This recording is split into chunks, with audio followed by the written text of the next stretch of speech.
Hello, can you hear me fine in the back? Good. All right, so I guess I'm gonna start right away because we're busy. I'm gonna change the display preference.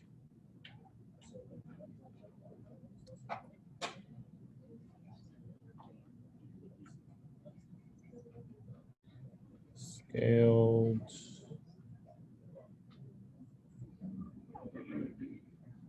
What?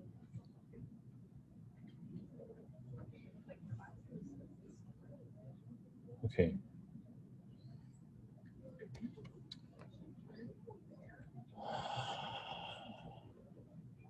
Okay, so we're gonna do JavaScript today, finally. Yes. And jQuery as well. So tonight I'm gonna post homework. And then again, because I missed the Tuesday recording, I'm gonna post lecture recording probably before early next week. And then I'm gonna have another lecture recording for the 17th, which is like a Tuesday after the spring break. But I'm probably gonna load it earlier than Tuesday so that you guys can watch and start the homework early. Sorry that you have to worry about homework during the spring break.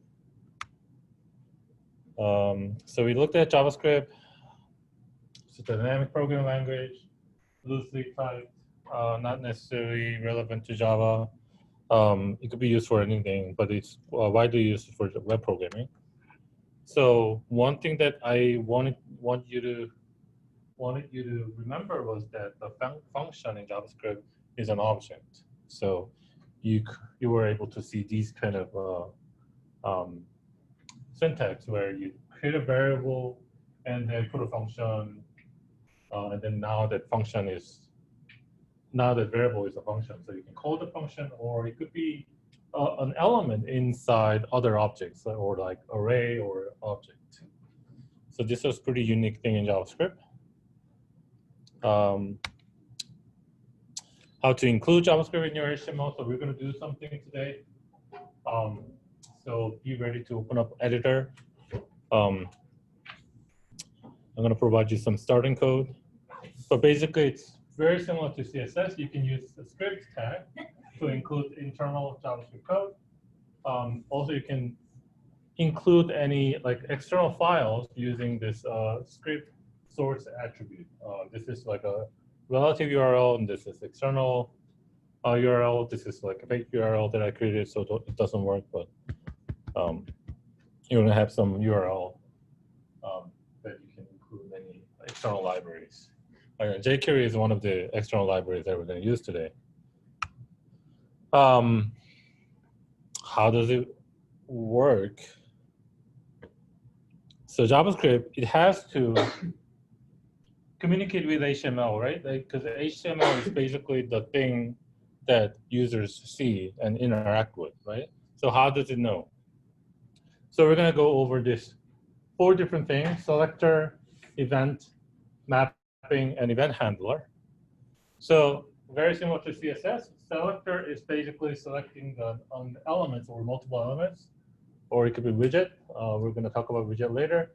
But things like buttons or slider or input form, those are widgets.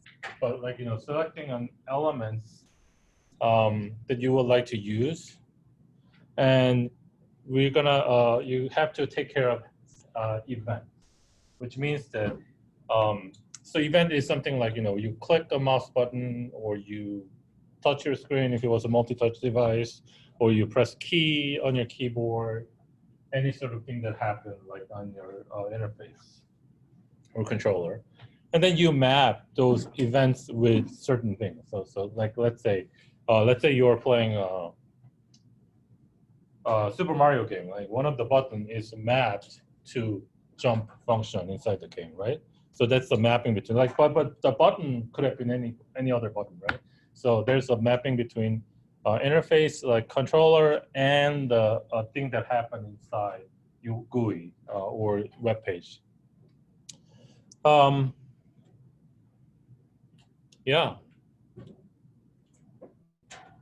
Let me give you an example. So this could have been your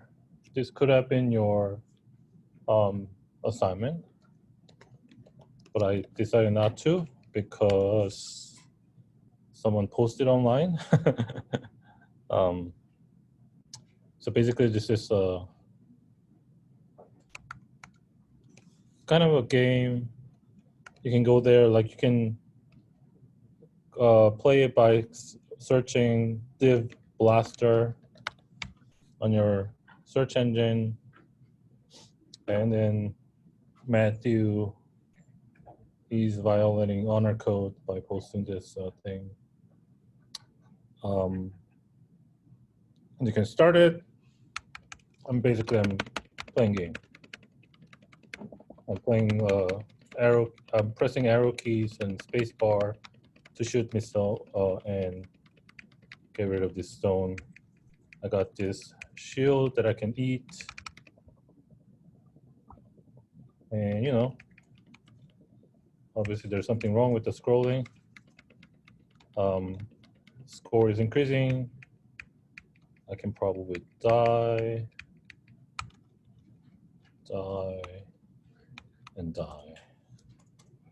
So, well, I thought this was a great example, a great assignment for you. But given that we have a source code online, we're going to do something else. Maybe we can do some game next time. But this time it's not going to be game. So you see, like, you know, even though you're not able to see my mouse, like, you know, like I was pressing arrow keys, and if I press arrow keys, like the airplane goes to the right. If I press arrow key, up arrow is going to go up, and so forth. So that's the mapping. And then event handler function is basically, so if I press right arrow key, and it's going to call some function to make changes in GUI. So what does it have to change? Like, it has to change the position of the airplane to the right, or to its right. So, or it could change some data. Like, let's say you press submit button in an input form, and then you submit it, like, I don't know, you change your password, and then somewhere in the cloud server, like, you know, you gotta change the database, and then you gotta change the value so that it's gonna, next time that you log in, you would have to you can use the new password. So event architecture is like, well, it's like something that happened, like has been designed long time ago, and it has been used for a while, like more than probably 3 or 4 or 5 decades. So basically, what it does is like it checks the hardware, like when you press something like key, and then it's gonna fire event to the hardware, and then like it's gonna put that event inside the event queue.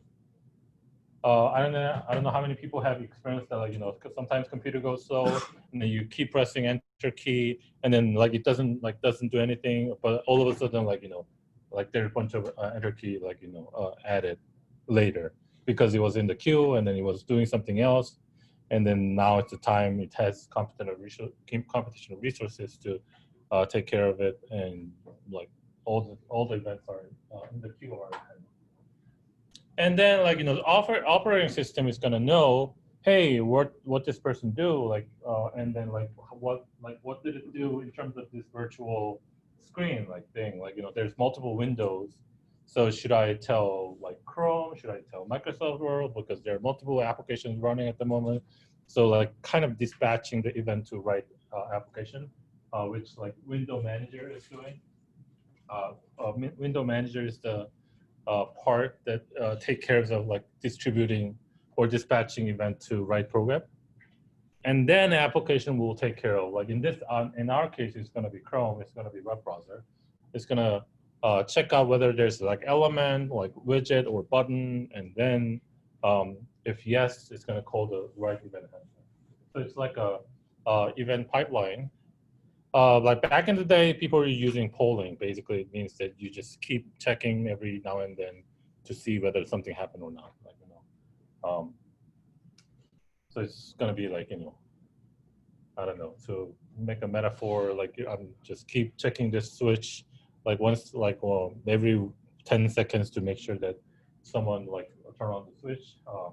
If so, I'm gonna like turn on the lights, which is it's gonna take a lot of computational resources.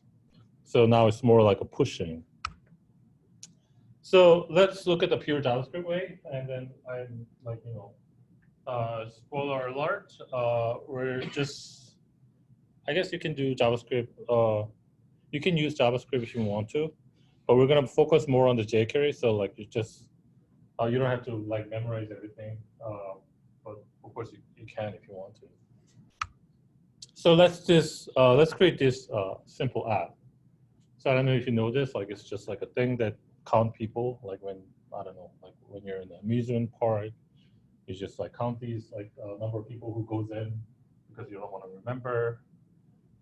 And then like if you press the button, it's gonna increase the counter and so forth, right? So what is selector? Selector is like, my finger selecting this button, right? Like placing my finger on top of a button. Event is like pressing that button, right? If I press somewhere else, it's not gonna work, right? I have to press the right place. And mapping is that if I press the button, it's gonna increase the counter.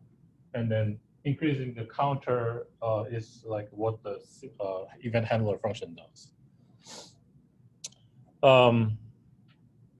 So there are 4 elements in any kind of event handler, any kind of GUI interactive application. There's event, selector or object that take care of the event, and mapping between event and event handler, and the function that take care of what should happen according to the design of the GUI.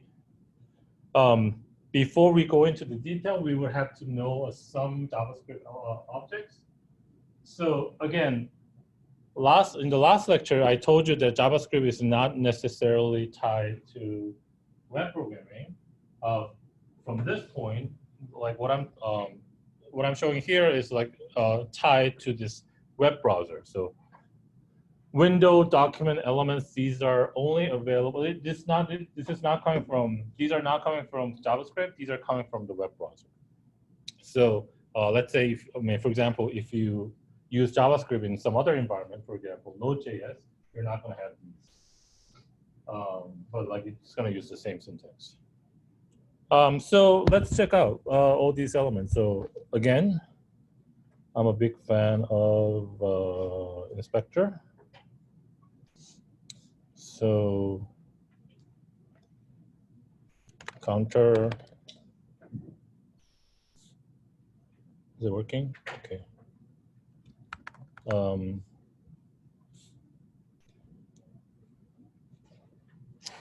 So again, in the console, you can access these 3 objects that a web browser provides. So you can evaluate any object in the console.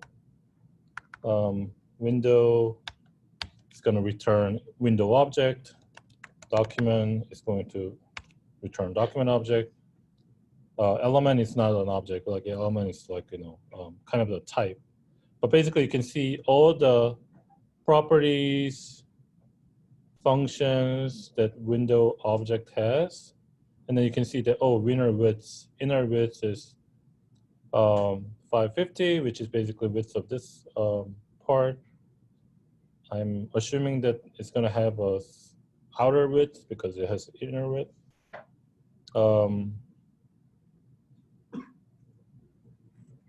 Yeah, so there are too many.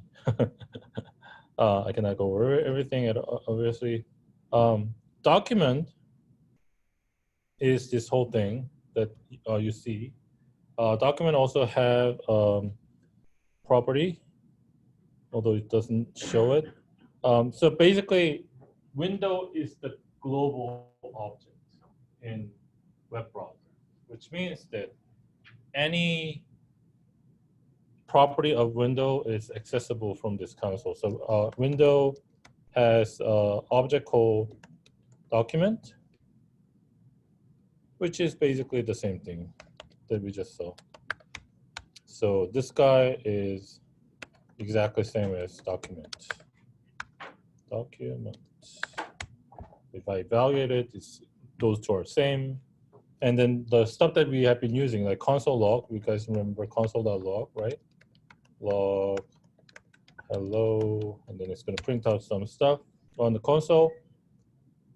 As a matter of fact, it was actually one of the property of window. Those two are same thing. And then console is an object that has a function called log and so forth.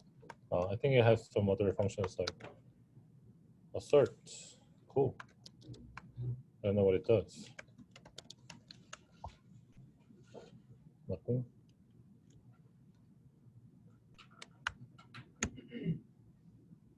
The nice thing is that you have these autocomplete.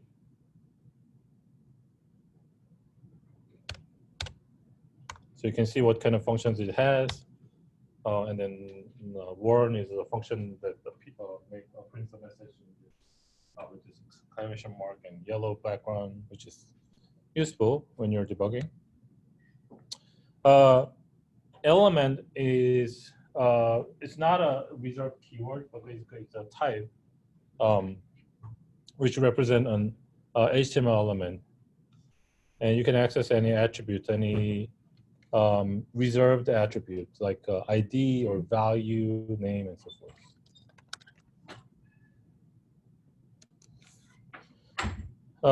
So yeah, let's element. We're gonna go back pretty soon. So again, there's a reason why like this slide looks horrible because I'm not focusing on this part.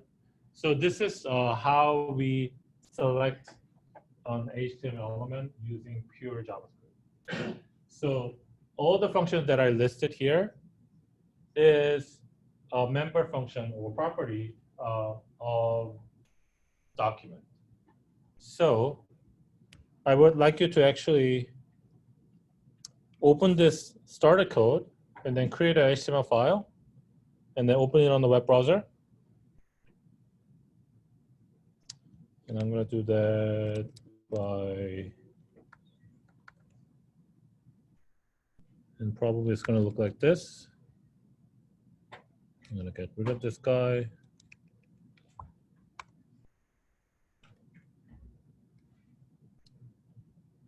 And then counter.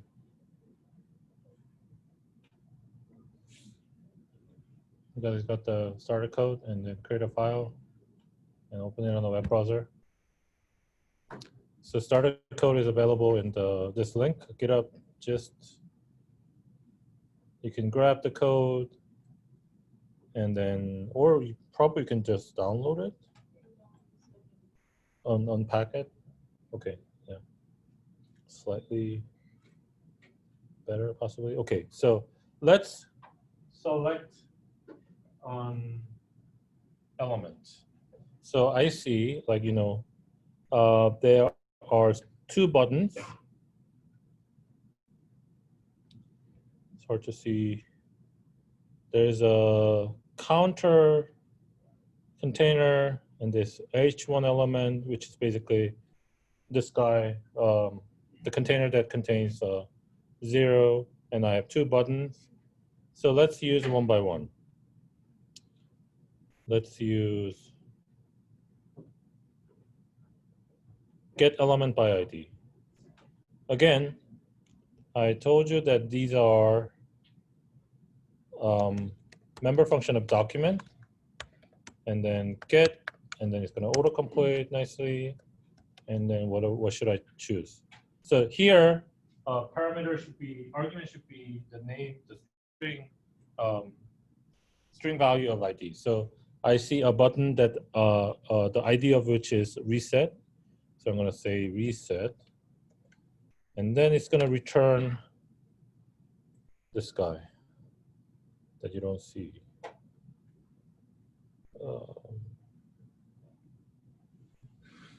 So this guy. So let's check out the other one. The one on the right was increment. Now obviously you can create a value, increment, create a variable equal to this guy. And then now increment button is the HTML element. And then you can access any attribute. ID, what does it have? Maybe tag name is a button. What else does it have? Name, it does not have any name, so it's gonna return null. So yeah, and it has a function attribute called no way. I don't know why I named it that way.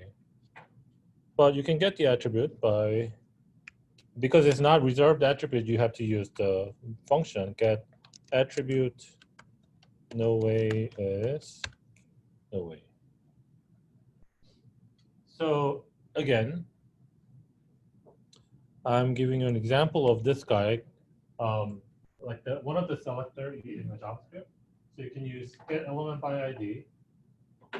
It's kind of like a CSS selector that we had, like what we did in the assignment too. And then you have the other kinds of function where get elements by class name. So you can remember dot class name thing, like the CSS. You can give them a class name and then get like a HTML collection, which is basically meaning array of elements, because it could have multiple elements that has same class name. ID was supposed to be unique, right? So I highlighted this plural. Like if there's a plural, it means that it's gonna return collection.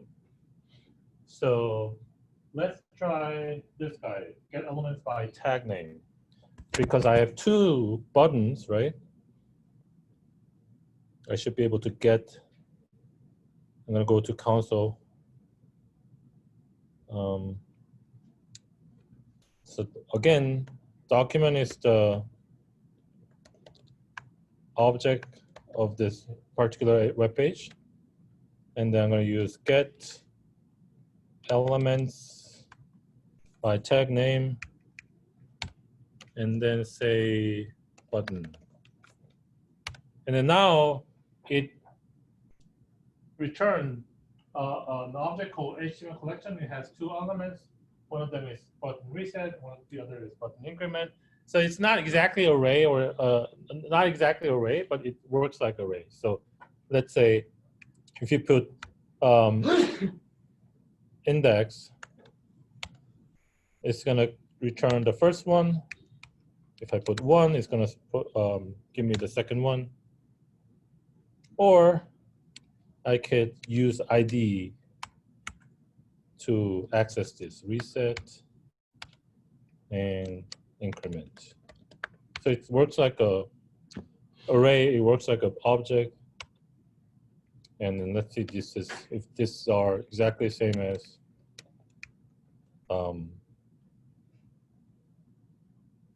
the second element in the array. Oh, that's because I added extra string. These are true. So you can access the same element using these two type of things. Again, I'm not asking you to memorize this by any, like you don't have to memorize this, like, because at the end of the day we're going to use jQuery, but you got to understand how to do it in JavaScript way, so that you understand, oh, using jQuery is much easier. Or in some cases you have to use JavaScript, like pure JavaScript, where like cannot use jQuery, like advanced frameworks. Sometimes you cannot like use jQuery, like Angular or React. They don't probably. You should not be able to. You should not use those in general. But like in some very rare cases, you have to use non-jQuery way. So this is kind of like a reference. Okay, so once you select, like, I don't know if you see this, there's some structure here. Once you select an element, now you can register event and then map that event to a function. And then in JavaScript, pure JavaScript way, there's 3 ways to do it. One is to add an attribute in HTML element. And then you can add attribute like using in JavaScript code as well. Or you select an element using the one that we saw, and then add event using this function called add event listener.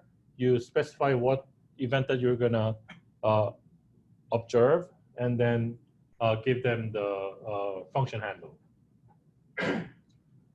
So let's try this. And I would like you to try this with me. So what I'm gonna do, obviously this is a counter. I'm gonna increment the counter whenever I press this increment button. So we'll have to go back to editor. So here I'm gonna add a script.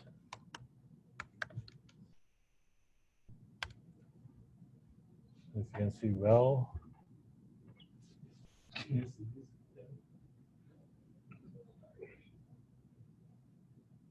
there like a, can I change the background in Atom? What's that?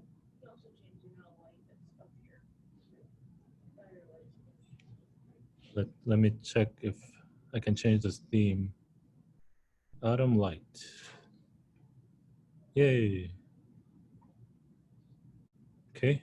Oh. Syntax theme.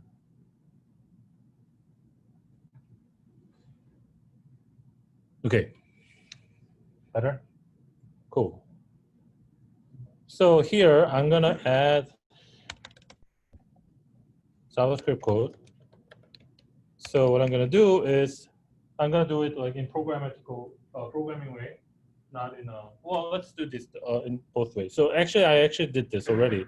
So I'm using attribute called onClick, and then inside this parenthesis, I just add JavaScript that I need. It could be function, it could be just any JavaScript code that could be that engine can evaluate. So I don't have to do anything just to make to run this guy. So if I press reset, it's going to give me alert saying hello. So maybe I'm going to say reset. Refresh the web page to get this new code. And now I get the reset. Okay. So increment. We probably have to declare a variable first. So I'm going to say let counter is we're going to start from 0. Because like when you refresh it, it's starting from 0. And again, 4 different things. Selector, event, mapping, event handler. So, oops. I'm not going to worry about the first 3 things for now. I'm just going to create an event handler, which is basically a function called increment is equal to function. What I'm going to do is simply increment the counter. And then just for the sake of clarity, let's print it out. Counter. Now, this thing is done. Event handler is done. And then let's select a button. How do I select button? Document, get element by ID, and then what was the ID of increment? The ID was increment, so I'm going to use this guy. And then what was the function to add event handler? So it's going to be add event listener, and I'm going to use click event as well. So I'm going to copy these two guys. So and paste it. And now I have to specify event handler name. So I'm going to say, so let's just name it differently just to make it different. Func, increment func, and then that's it, I guess. So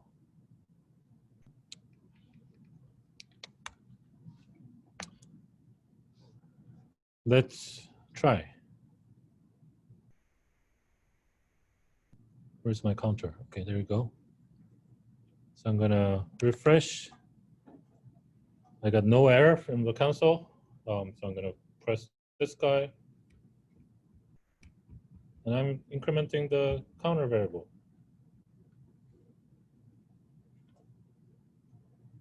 Good. Any questions so far?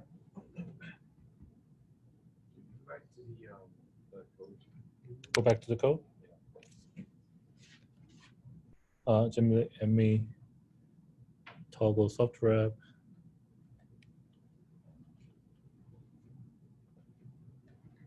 Any question about the code? So 4 different things. Selector is this guy. Event is this guy. Mapping is this guy. Event handler is this guy.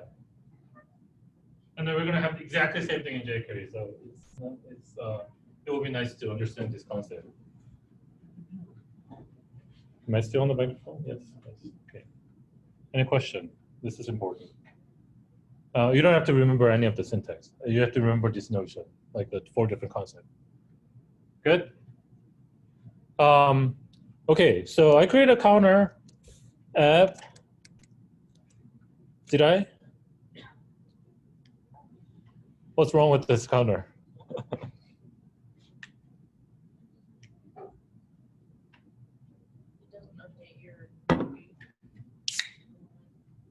It doesn't update my GUI. It doesn't update my GUI. I don't know. Not everyone is going to open the console and look at this message, right?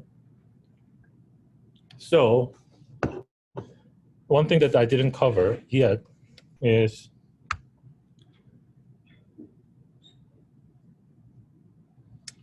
how can I change the view, not just data? So we're changing data, right? How can I change the view? So JavaScript provides, again, like now the element is like useful here. Element unit has lots of member function or property function that you can access the content of that particular element. And these are some of the examples. Again, I'm not asking you to memorize any of these.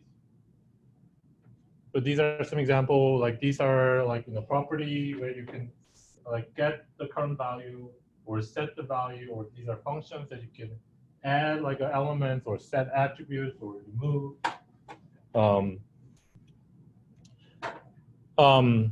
But another thing that you need to know, like now, like the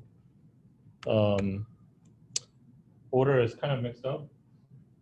In JavaScript, there's a this keyword.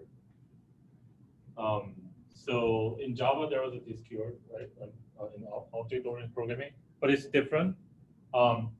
This means in the context of event handler and mapping, we're not going to talk about callback function or object-oriented programming. In the context of event handler, this keyword is the object that is bound to this particular event. So if I click the button and then I map that button click to a function called increment func, right? And this keyword inside that increment func function is that particular button. Does that make sense? Like, you know, it's the object that is mapped to. So there's 2 different like object that it's nice to know. Like one is this, an event. So like any JavaScript event handler function is going to pass event object. We don't have to we don't always have to use it. Like if we don't use it, we're just gonna skip in the parameter setting. But let's just check it out. And then this is a good chance to understand debugger as well.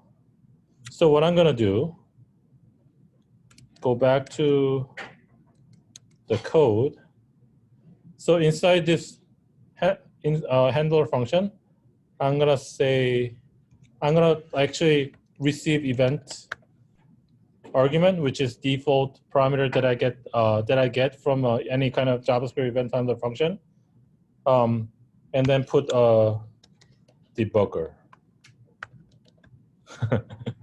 So this is kind of like a breakpoint in debugger. So whenever you put this debugger command, and whenever the program reaches this particular line, it's going to stop the program and let you see the program state at that particular moment. So I would actually like you to add this. So I've saved it, and then refresh it. And if I press increment, it's going to stop here nicely. Isn't that awesome? So the cool thing is that I cannot show you the whole thing, but I'm gonna make it separate so you can see the whole thing. You have everything that is available in this particular lexical environment or scope. So we're in the call increment func, and then we have one global variable is obviously anything under window is global variable, but we have one variable called counter that we declared in the beginning. So it's like in the script scope, counter is one thing that we declared, and increment func is the function that we had. And then you can see there are two different two JavaScript objects that we didn't declare, but it was provided. So again, let's go with the event first. So event is, again, because we put debugger and then we are stopping the program at this moment, we can access any variable that is available at that moment. So I'm gonna be able to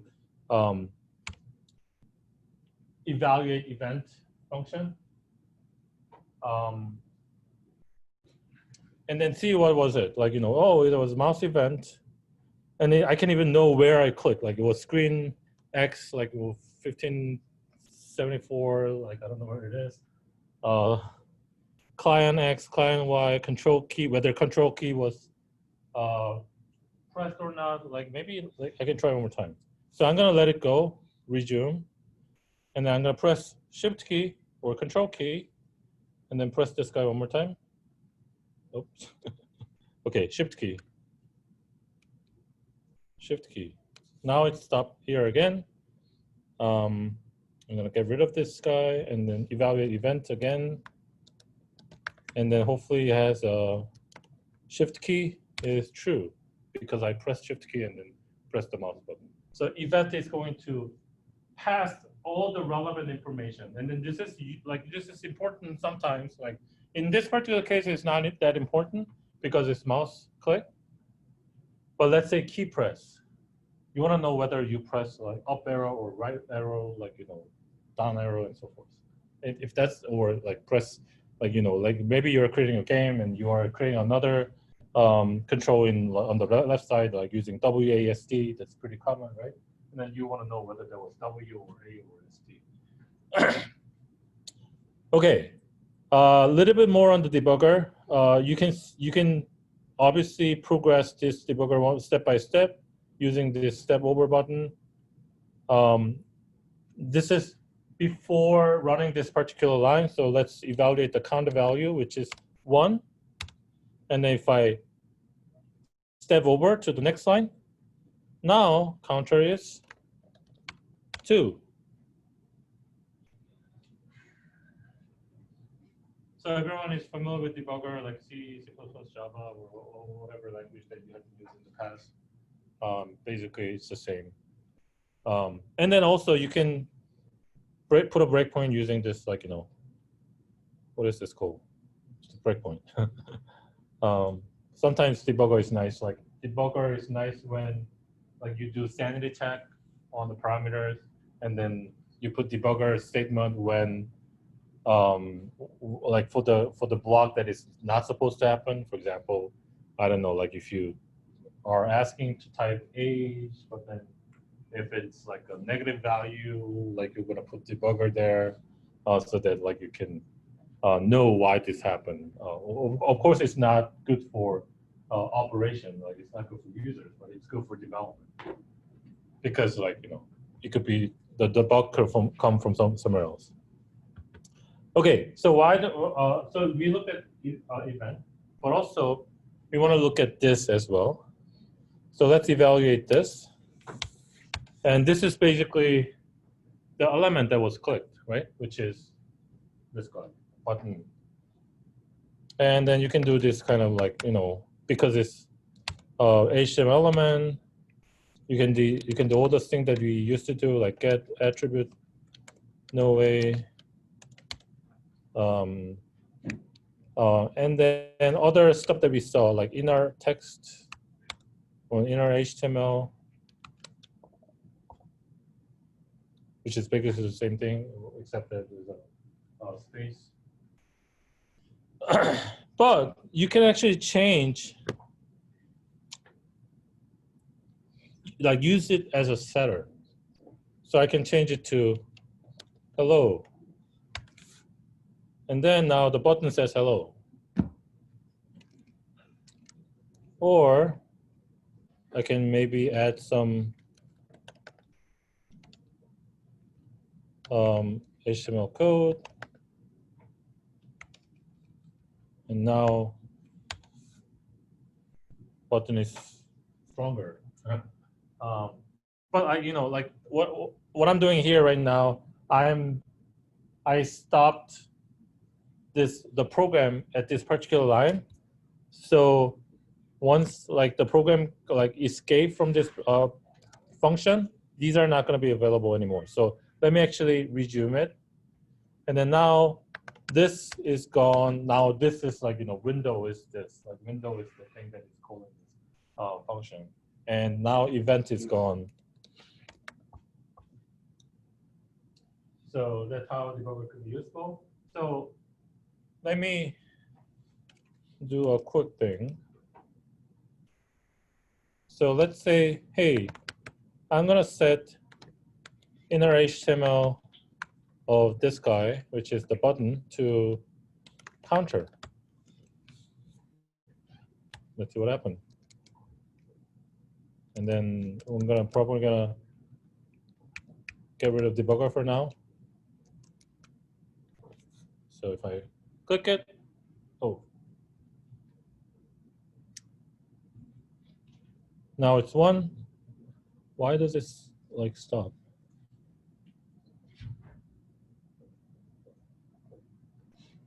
Maybe because it doesn't recognize as a comment.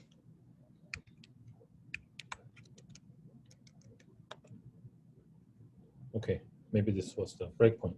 1, 2, 3, 4, 5, 6, 7.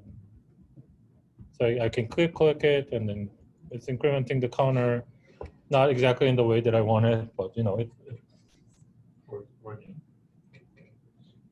So what should I do? What should I do to change the value of this guy instead of this guy? Well, that was kind of ambiguous because I was using this and this. How could I change the content of the H1 element? Taylor? Pass the element as a parameter. Could you speak up, please? Pass the counter as a parameter to the function that you wrote. That function that The increment function. pass the element like to as a Yeah, prop. so you don't have to call it this. You can say, like, if you name it counter, you can, like, function event, comma, then counter, and then increase the counter. Or you guess you can use document.get element by ID. I just don't know what the scoping is like in this case. So document is something available globally. Okay, so you wouldn't need to pass it. Right. Say, like, document.get Yes. element by ID. We cannot randomly add argument here because it's just very JavaScript determines the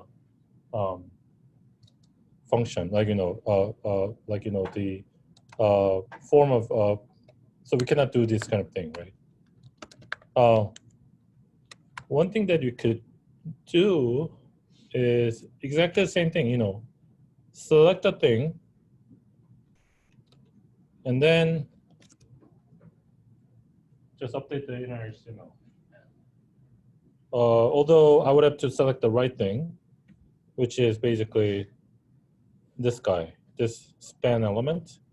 So I'm going to use counter value.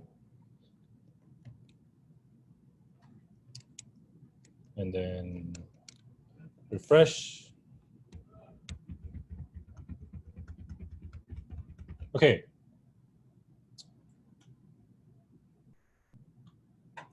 I would like you to implement reset button, which is going to reset counter to 0. Not just variable, but also the view. And then let me know if you have a question.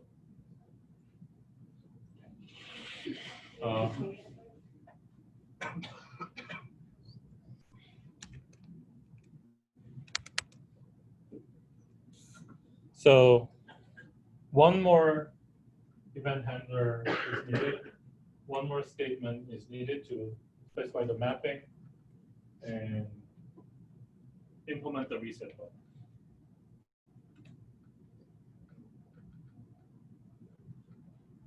Right now it says alert, but we'll further get rid of it. Get rid of the unclear attribute. And I'm here for any questions.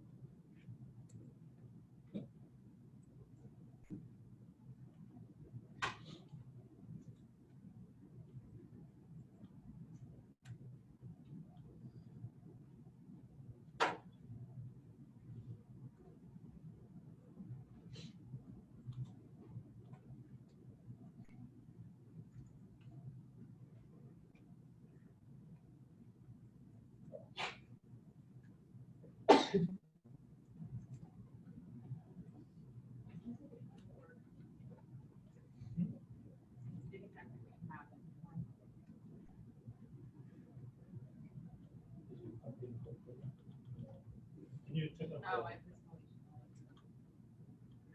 Yeah, always check the console to see if there's an error. There wasn't. There wasn't? Oh, because it's null. Like the value should have been null. Yeah. Okay. Was that a question?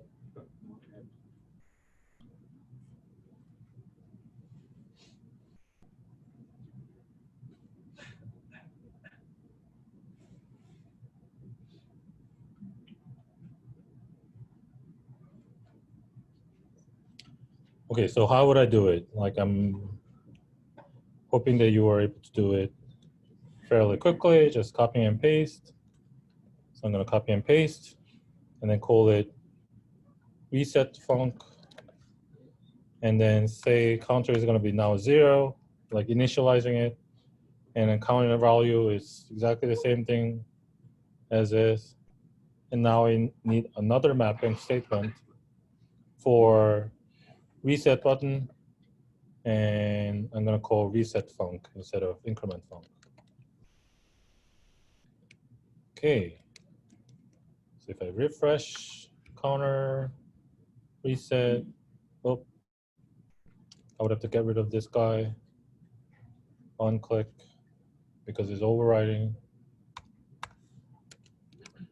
Oh, it has 2 event handler function. I don't know if you saw it, but if I click everything, now it has 2 mapping, 2 event handler function. It's going to call this alert function and set it to 0. I should have keep track of all the event handler function. But this is something that you could have done? Any question about this JavaScript part? Again, 4 things: selector, event, mapping, and event handler. Name? Huh? Jonathan? Yeah. Could you set counter to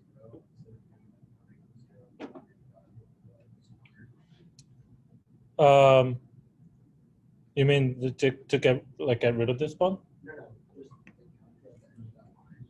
Could you just set that? This if that's the case, let's see. That's a good question. So let's try this. So I set it to 0, and then refresh, increment, and reset. Now it's 0. If I increment again, it's going back to 7 because we didn't update the model. We have to update the model and the view, and then if we just hard code 0, there's a discrepancy between model and view. So next time that you run it, like you have this like a weird behavior. Does that answer your question? Good question. So one thing that you could have done is that like this is done repeatedly, so you can create a function like let update counter function sort of thing, this sort of thing, which is basically, you know, I don't know. Some people may like this bit more. Because there could be other cases where you want to update counter. Okay, so that said, I want to demonstrate the homework that you're going to work on. It's pretty exciting for me, at least. And then hopefully at the end of the day, you're going to struggle. I'm very, very sure it's going to be much more difficult than the previous one. But at the end of the day, you're going to like it. So we're creating a to-do list. Why is it not working?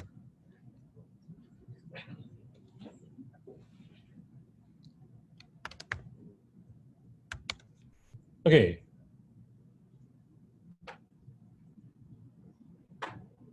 So this is what you're going to create. What I'm going to give you is HTML file, just one HTML file, and there's no CSS because it's using Bootstrap library. And the Bootstrap library has already good number of class that you can use to stylize them, like stuff in the middle and icons and like the green table like rows. But basically, it's working. Like this is the thing. Although it's gonna refresh its data whenever I refresh the web page. Like it doesn't have any server-side programming. Maybe we're gonna do this like later.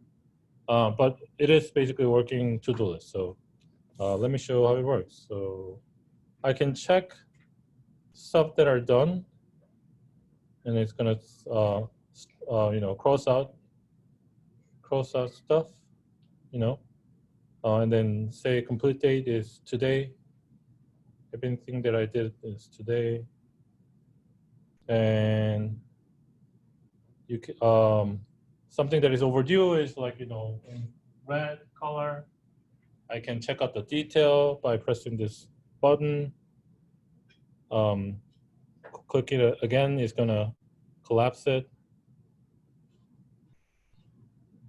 I can get rid of this guy and then it's gonna ask me whether you really want to like delete these 3 tasks. You see, like, do you want to delete 3 tasks? Yes. If I want to delete 1 task, it's got to be singular instead of plural. Again, I got rid of everything. If I refresh, I get it again. Because it's like the data is hard-coded in the code, and I'm not giving you the data. Don't worry about it.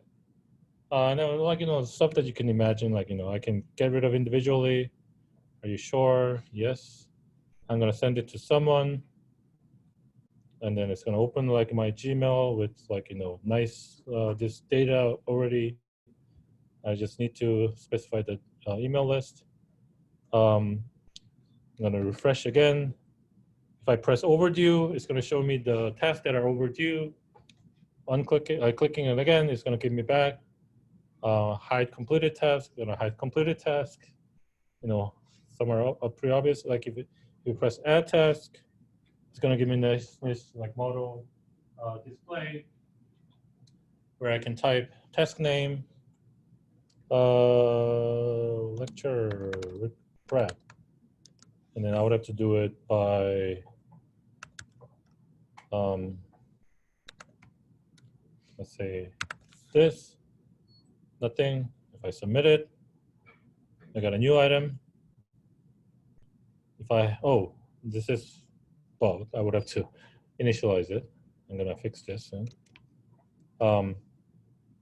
Another nice thing to do is, meeting, and then it doesn't have any due date, and then it's gonna create an item without due date. If I type weird thing, it's gonna complain, hey, check your data format. Some sort of sanity check. Then this is kind of required one. So if I type nothing, it's gonna complain about, hey, test name is required. And cancel it. Cancel is gonna do nothing. And then I have nice links on the bottom that you can always go to Piazza campus, schedule office hour. So yeah, this is what you're gonna make. And then the starter code is going to look exactly the same as this. Only thing that you have to submit is JavaScript code. And then you're gonna implement these all behaviors. And then you would have to read the documents of Bootstraps a lot because some of the styles are coming from Bootstrap. Like for example, this green like table rows is using a specific class coming from Bootstrap. Any question about the homework? It's pretty exciting. I don't know. It is, right? The other thing is whenever you change the state, it's gonna just re-render everything. So if I open it, I don't know if I like this.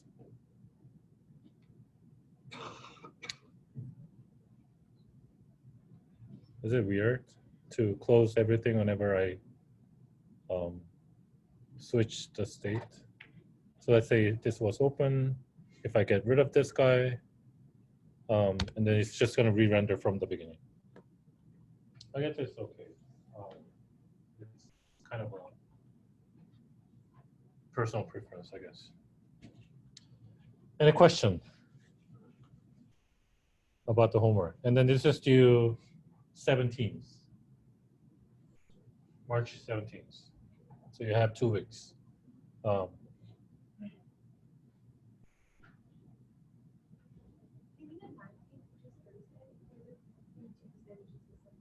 Oh, 17th is Tuesday? Yeah. 19th.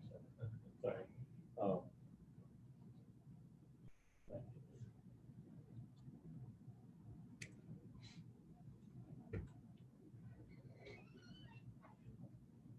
No question? And then it has like nice responsive UI, which is basically coming from Bootstrap. I haven't done anything. It's just Bootstrap thing, not where you change the menu, navigation menu automatically. So you see that like when it's wide, it's going to use like 80%, or I think maybe it's a 60% of the width.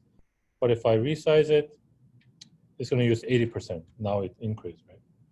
So it's all coming from Bootstrap. Like you don't have to worry about it. But like it means that HTML is going to be quick, like somewhat hard to parse. But basically, what you have to do is nothing about like HTML, nothing about CSS, but only about JavaScript that take care of all these like interactive behavior. Feel free to have your own data if you want to. Okay, so let's move on. I've been recording my lecture, so you can see this later. So let's go over to jQuery. Homework demo. So we're gonna do this again. Let's create a counter.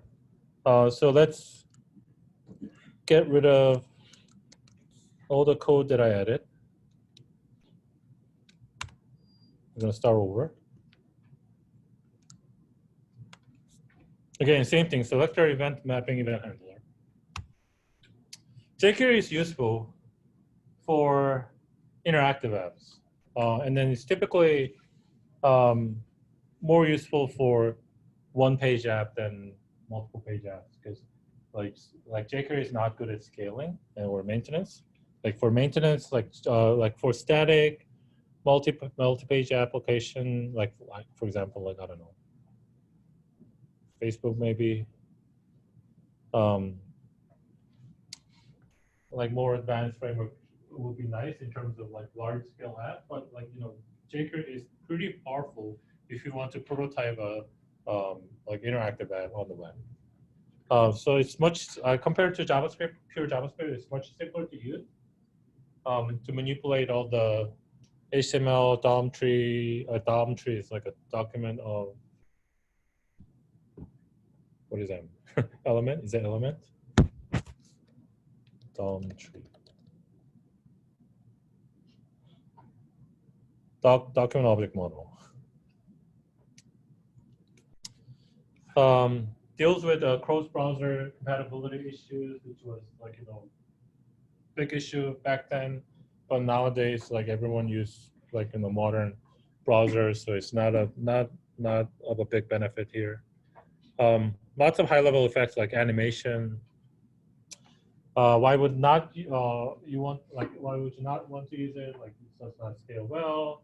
It's going to be slower than pure JavaScript because it's always like another layer of thing that you have to code. Although like it's perceivably like it's perceivably exactly the same. Like unless like you are running something crazy. What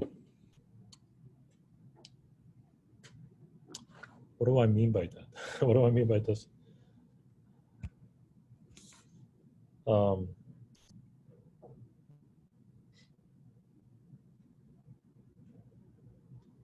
I cannot teach something that I don't understand. It could be messy if we use with some other framework. So like not like typically if you use something else like React or Angular, you're not going to be able to use jQuery because they are not compatible to each other. So this is an external library. And then remember we talked about this 3 different things: library, API, framework last time, like like back in the beginning of the semester. This is library where you have to include in your code. So obviously you can download the jQuery.js file in your local computer, or you can just simply, hey, go to the URL and then get the JavaScript code, and now on my web page is going to be jQuery enabled. That's how I did in assignment 3, which means that you can only do your homework in an environment where you have connectivity. If you're not online, you're not going to be able to do it. You can obviously download the jQuery and then have a local version of it if you want to. So yeah, let's see how it works. So again, 4 same thing: selector, event, mapping, event handler function. So syntax is pretty simple. We always start with $, and it's gonna be we use it to select certain HTML elements or convert JavaScript element to JavaScript object to jQuery object. So the first one is selector. The nice thing is that you use exactly the same syntax with CSS. tag name dot class name sharp ID name. So once you specify this CSS selector inside the double quotation, it's gonna return the elements that are selected by this syntax. Also, I told you that like you can convert JavaScript HTML element to jQuery object using this $sign with parentheses, so you can convert this or document or any JavaScript element, although it's not really probably not we don't probably not necessary. So this is selector. jQuery object is different from JavaScript object. jQuery function always return a wrapped set of JavaScript elements, which means that even though it has only one element, it's going to return a set, like a set or array that has one element in it. So, so like this is like, you know, example of this is jQuery way of accessing document, and this is JavaScript way of accessing document, and these two are not same. If you evaluate these, you're gonna get false. So let's actually do this.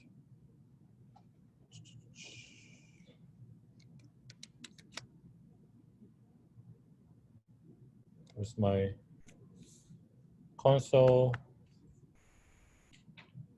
So if I do this, it's gonna be false, but because it's returning array-like structure or set, I can access those guys with this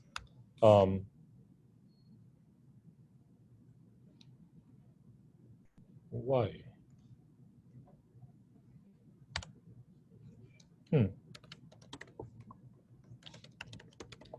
I think I tried this.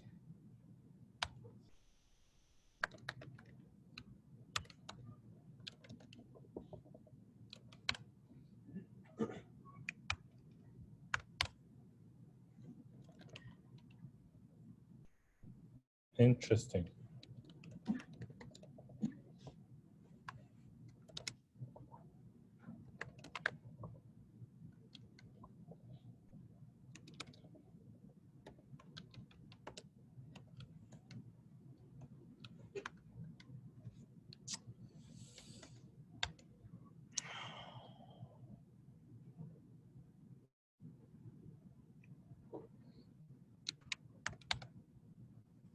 Something wrong with the spelling?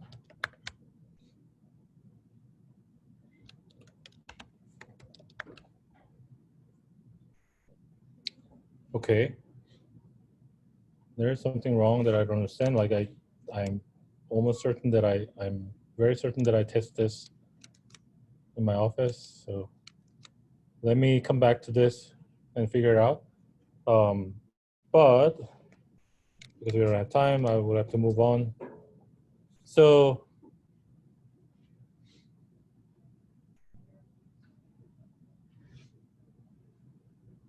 this is a what's that?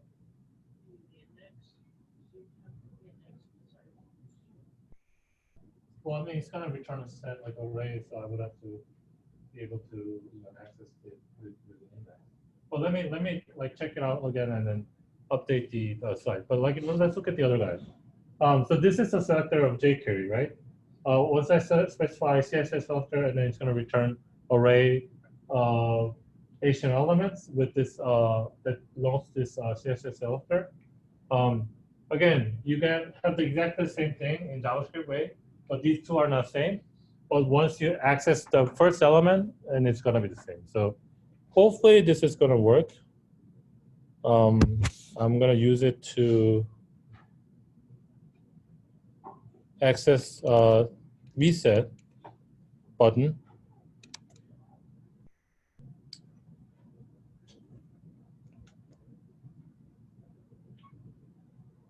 Okay, so instead of button 1, reset. This is going to return the button, which is this guy. But if I do jQuery way, Except, oh, I know why, because I didn't include jQuery. Okay, that's silly. I'm gonna copy this guy and then edit on in the header here, save it, come back. So I'm gonna try this again.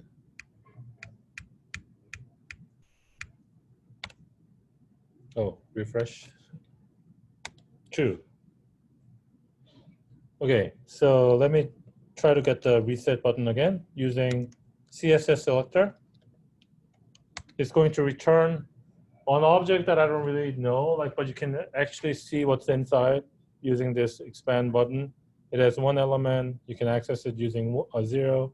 So if I do array index accessor, I could get exactly the same thing, which is going to be same as document dot get element by ID and using reset. Oh.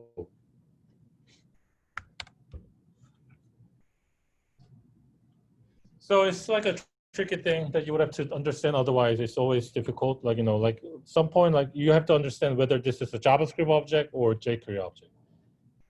One good rule of thumb: without $, everything is JavaScript objects.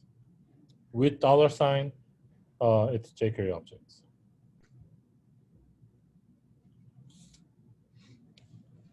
Okay, so so you cannot use these sort of JavaScript function because this is jQuery object. If you want to use, although there's no point of using this old school JavaScript thing because we're gonna have another way of doing it. You can access particular element and then use inner HTML. So that was selector. How about event and mapping? jQuery has an action function or event function. So you can specify event function and then specify the event handler. So this is it's going to call function foo when this button is clicked. And then imagine that you can do this in batch because right now it's one button. But imagine that you selected multiple buttons using dot selector, which is basically could be useful for homework, right? In homework, there's a bunch of trash can button, right? You don't want to add event handler for each individual button. You can do it in one batch. So before we break, and then event handler function is going to have this an event, but then you have to you have to be careful because those are not jQuery objects; those are JavaScript objects. Okay, so I'm gonna stop here. I'm gonna upload lecture recording soon, and then I'm gonna post the homework tonight. Thank you, and have a good break.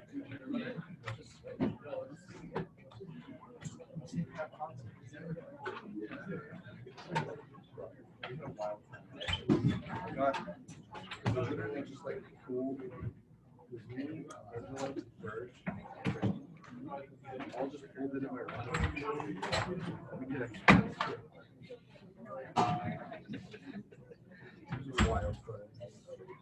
Wait, that one's oh yeah, that was